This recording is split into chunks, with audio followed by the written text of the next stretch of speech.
Sir singer Chinmayi గారు తన ఇన్‌స్టాలో పెట్టిన ఒక పోస్ట్ కారణంగా అంటే తండ్రికి కూతురు హగ్ ఇవ్వద్దా అనే ఒక కొత్త చర్చకు దారి తీసింది సార్.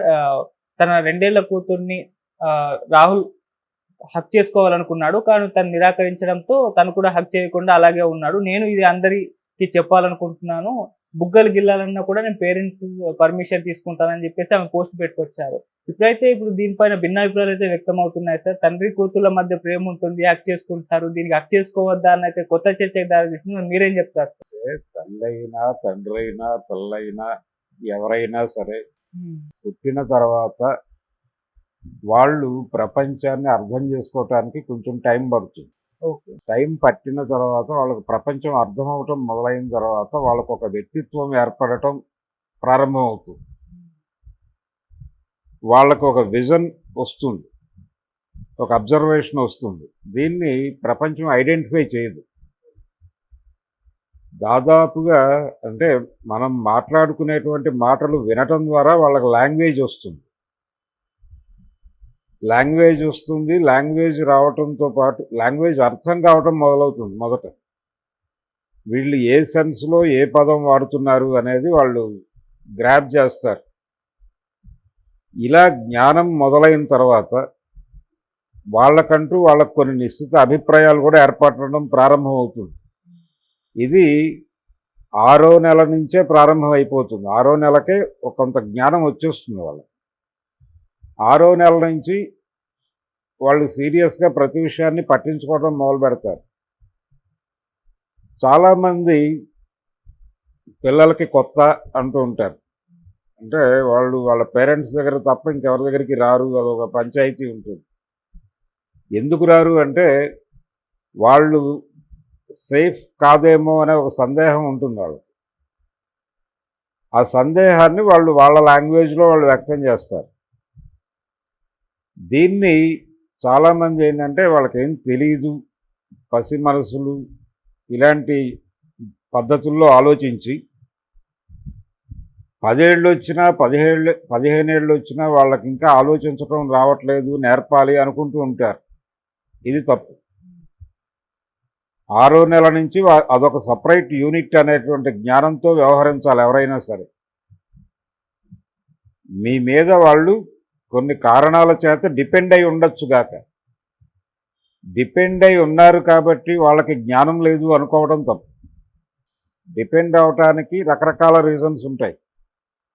వాళ్ళు స్కూల్లో చేరాల్సి ఉంటుంది. దానికి సంబంధించిన పేమెంట్స్ అవి వాళ్ళంతటా వాళ్ళు చేసుకోలేని కండిషన్ ఉంటుంది కాబట్టి మీరు చేస్తున్నారు. అంత మాత్రం చేత ప్రతిదీ మీరు గైడ్ చేసేస్తే కుదరదు. వాళ్ళ ఆలోచనలు వాళ్ళకు ఉంటే ఆ ఆలోచనలకి ఆ స్పేస్ ఇవ్వాలి, దాన్ని గౌరవించాలి. చాలామంది 10th క్లాస్ పాస్ అయిపోయిన తర్వాత ఏ గ్రూప్ తీసుకోవాలి అని పిల్లలు అనుకుంటున్నప్పుడు వాళ్ళకు ఒక అంబిషన్ ఏదో ఉంటుంది. అంటే వాళ్ళు బైపీసీలో చేరాలి అనుకుంటారు.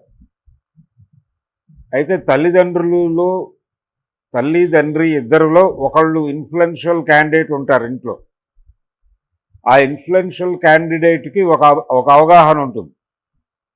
ఎంపీసీలో చేరితే బాగుంటుంది అనే అభిప్రాయం ఆ ఇన్ఫ్లుయెన్షియల్ క్యాండిడేట్కి ఉందనుకోండి. ఓకే.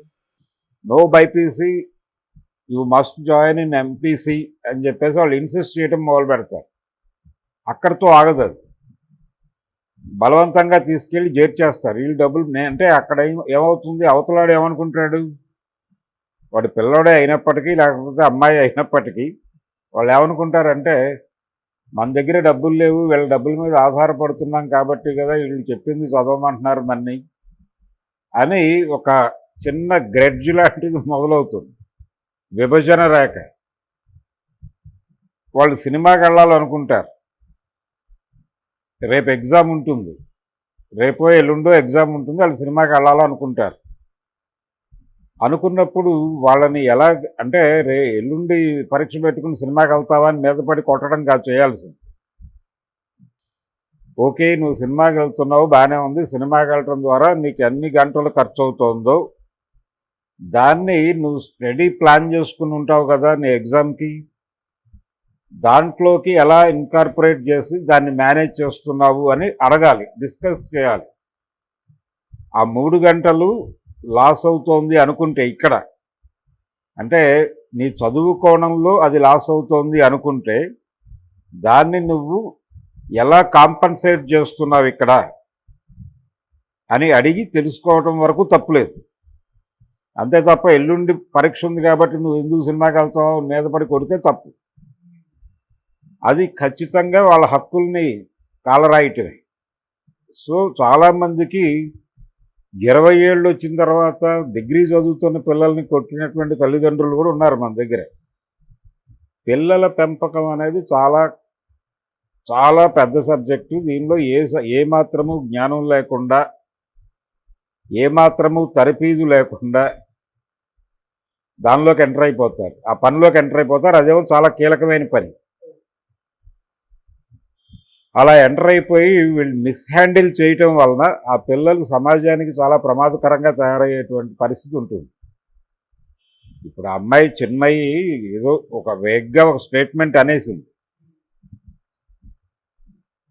నా భర్త నా కూతురు దగ్గరికి వెళ్ళినప్పుడు తను కొంత ఇబ్బందిగా ఫీల్ అయ్యింది, దాన్ని ఎక్స్ప్రెస్ చేసింది, ఆయన గౌరవించాడు, ఇలాగే ఉండండి. అలాగే ఇతర పిల్లల్ని చూసినప్పుడు ముద్దొచ్చినా నేను వాళ్ళ పర్మిషన్ లేకుండా అంది అమ్మాయి.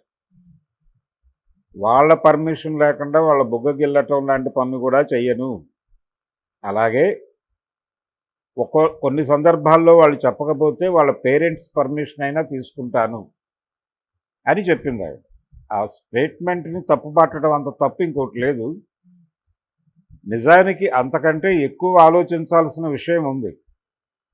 ఈ ప్రపంచంలోకి ఒక సంక్లిష్ట ఆలోచనలు అంటే హింసోన్మత్తత అనేది ఎక్కడి నుంచి వస్తుంది అంటే తల్లిదండ్రుల పెంపకం నుంచే వస్తుంది.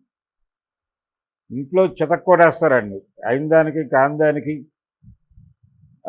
అంటే క్రమశిక్షణలో పెడుతున్నామనే భ్రమలో పడిపోయి వాడు ఇంటర్మీడియట్లో ఉన్నా కొడతారు, వాడు డిగ్రీలో ఉన్నా కొడతారు. ఫైనల్గా వన్ ఫైన్ డే వాడు ఏం చేస్తాడు, ఆ పిల్లవాడు కానీ పిల్ల కానీ ఈ చిరాకంతా వాళ్ళల్లో మేటేసుకుపోయి వన్ ఫైన్ మార్నింగ్ వాళ్ళు కొట్టడం మొదలు పెడతారు.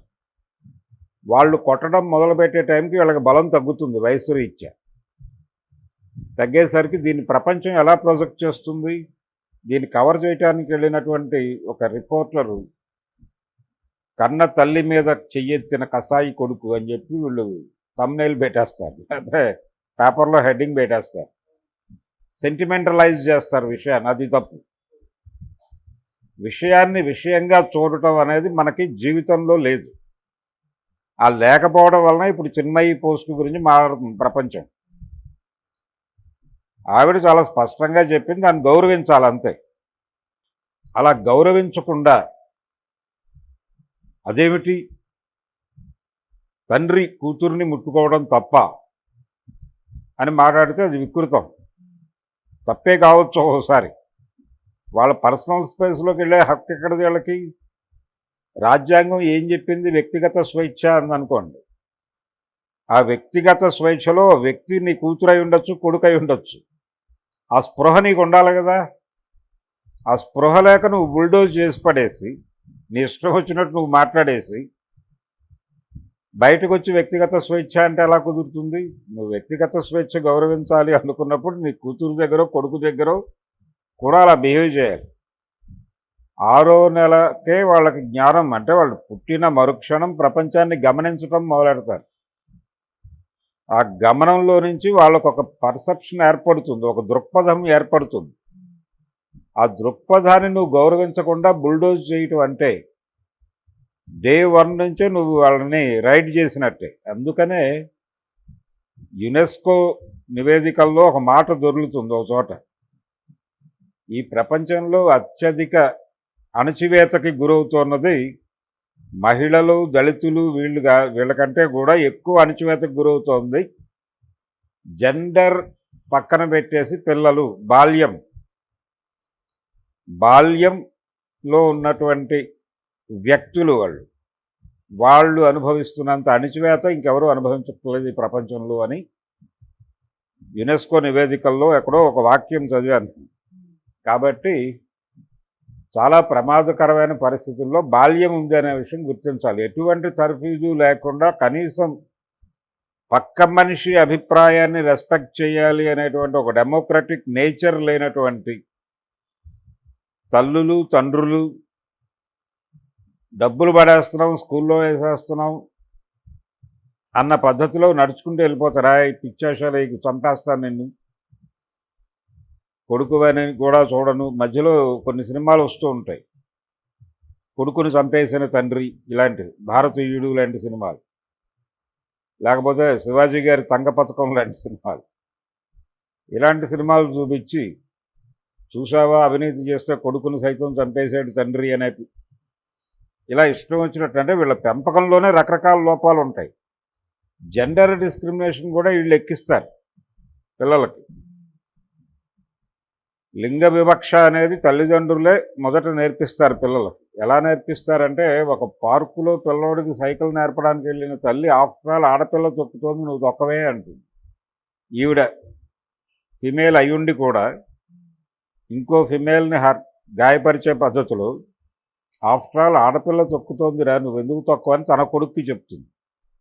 ఇది అసంకల్పితంగా జరిగేటువంటి కార్యక్రమం. ఏదో అనేసాం, దానిలో తప్పే ఉంది అని సమర్థించుకోవచ్చు, కానీ దానివలన వాడి బుర్రలో ఆఫ్టర్ ఆల్ గర్ల్ అనేటువంటి పదం ఫీడ్ అవుతుంది. వాడు ఆ కోణంలో చూడటం మొదలు పెడతాడు వాడి తల్లితో సహా. అందుకని పిల్లల పెంపకం, పిల్లల్ని గౌరవించటం అనేది చాలా ప్రముఖమైనటువంటి స్థానం ఉంది మానవ నాగరికతలో.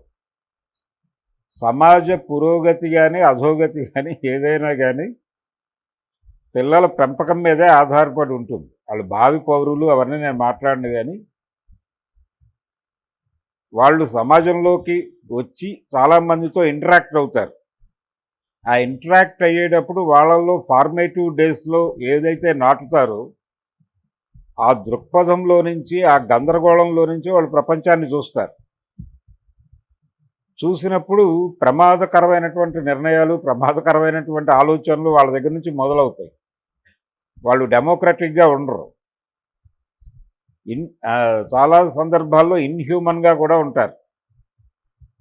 ఇదేదో వాళ్ళ నిర్వాకం కాదు, వాళ్ళు అలా బిహేవ్ చేయటం వెనకాల చాలామంది తల్లిదండ్రుల దగ్గర నుంచి ఇంట్లో ఉండేటువంటి అందరి కంట్రిబ్యూషన్ ఉంటుంది ఎంతో కొంత. ఈ కంట్రిబ్యూషన్ని యాక్సెప్ట్ చేయదు సమాజం. నేను బాగానే పెంచాను, వాడు అడిగిందల్లా కొనిపెట్టాను, వాడు అడిగిన స్కూల్లో చేర్పించాను, పిచ్చి మాటలన్నీ మాట్లాడతారు. అది కాదు. మీరు బ్రాటప్ నుంచి వాళ్ళకి ఏం ఫీడ్ చేశారు, ఏం నేర్పారు, మీరే వాళ్ళకి ప్రథమ గురువులు అనేది తల్లిదండ్రులు. ఆ రెస్పాన్సిబిలిటీ తల్లిదండ్రులు తీసుకున్నంతకాలం సమాజంలో అనేక గందరగోళాలు జరుగుతాయి. హత్యలు చేసేవాళ్ళు, సైకో అని చెప్పి బ్రాండ్ పడిపోయిన వాళ్ళు, వీళ్ళందరి బిహేవియర్ వెనకాల వాళ్ళ పెంపకం తాలూకా ప్రభావాలు ఖచ్చితంగా ఉంటాయి. ఒక సైకోని మనం సమాజానికి ఇస్తున్నాము అనే స్పృహ వాళ్ళకు ఉండదు, కానీ ఇచ్చేస్తారు, కంట్రిబ్యూట్ చేస్తారు. ఇది ప్రమాదం. అందుకని పిల్లల హక్కుల్ని గౌరవించటం అనేది విధిగా చేయవలసినటువంటి కార్యక్రమం. అలా విధిగా చేయకపోతే వికృత పరిణామాలు సంభవిస్తాయని అనే స్పృహతో పిల్లల గురించి ఎవరు ఏం మాట్లాడినా వాళ్ళని గౌరవించాలి అని, పిల్లలని వాళ్ళ హక్కులని గౌరవించాలి అని ఎవరు మాట్లాడినా దాని మీద వికృతంగా విరుచుకుపడకూడదు, సెంటిమెంటలైజ్ చేసి మాట్లాడకూడదు. నేను ఇందాక చెప్పినట్టుగా తల్లిని కొట్టిన కొడుకు అని చెప్పి హెడ్డింగులు పెట్టకూడదు. ఆ కొట్టడానికి ఉన్న కారణం ఏమిటో నువ్వు సక్రమంగా విశ్లేషించి, తల్లి ఒక యూనిట్, కొడుకు ఒక యూనిట్, తండ్రి ఒక యూనిట్, కూతురు ఒక యూనిట్, వాళ్ళకి విడివిడిగా వేరు వ్యక్తిత్వాలు ఉన్నాయి, ఆ వ్యక్తిత్వాలు ఘర్షణ పడుతున్నాయి అనే యాంగిల్లో మాత్రమే చూడాలి తప్ప తండ్రి కూతురనో తల్లి కొడుకనో చూడటం అంత మూర్ఖత్వం మరొకటి లేదు. అసలు ఏజ్ కూడా మ్యాటర్ అవుతుంది కదా, అంటే కూతురు ఏజ్ అనేది చెప్తున్నాను. అసలు ఏజ్ అనేది చెప్పడానికి ఎవరికి హక్కు లేదు. వాళ్ళు జ్ఞానం పొందేటువంటి వయసు వాళ్ళు పొందుతూ ఉంటారు. వాళ్ళకి ఎక్స్ప్రెస్ చేసేటువంటి నేచర్ ఉంటుంది ప్రతి మనిషికి.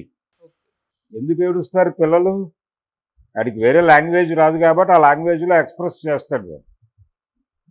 ఆ ఎక్స్ప్రెషన్ నీకు అర్థం కాక ఎందుకు ఏడుస్తున్నావు అని 2 బ్యాధి పడుకోబెడితే భయపెట్టి టెర్రరైజ్ చేసి పడుకోబెట్టడం అనేది చేసేస్తారు. వాళ్ళు ఏదో చెప్పదలుచుకుంటున్నారు దానిలో నుంచి, దాన్ని ఎక్స్ప్లోర్ చేయటం చేతకాక మీ వ్యక్తిగత చిరాకుల్లో నుంచి వాళ్ళ బుల్డోజింగ్ చేసే ప్రయత్నం చేస్తారు. ఇది తప్పు. గౌరవించటం 6వ నెల నుంచి కనీసం వాళ్ళని గౌరవించటం మొదలైతే వాళ్ళు గౌరవించటం మొదలు పెడతారు. మీరు వాళ్ళని ఒక యూనిట్గా గుర్తిస్తున్నారు అనే స్పృహ వాళ్ళకి కలగాల.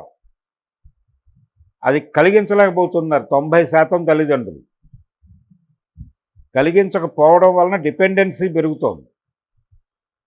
గతంలో అంటే 90లకి ముందు సమాజంలో ఈ డిపెండెన్సీ అనేది కొంత తక్కువ ఉండేది. 90ల తర్వాత వచ్చినటువంటి జనరేషన్కి 90ల తర్వాత పెళ్ళిళ్ళు చేసుకుని పిల్లల్ని కంటున్నటువంటి వాళ్ళల్లో ఆ పిల్లల్లో డిపెండెన్సీని నింపడానికి వీళ్ళు ప్రయత్నం ఎక్కువ చేస్తున్నారు.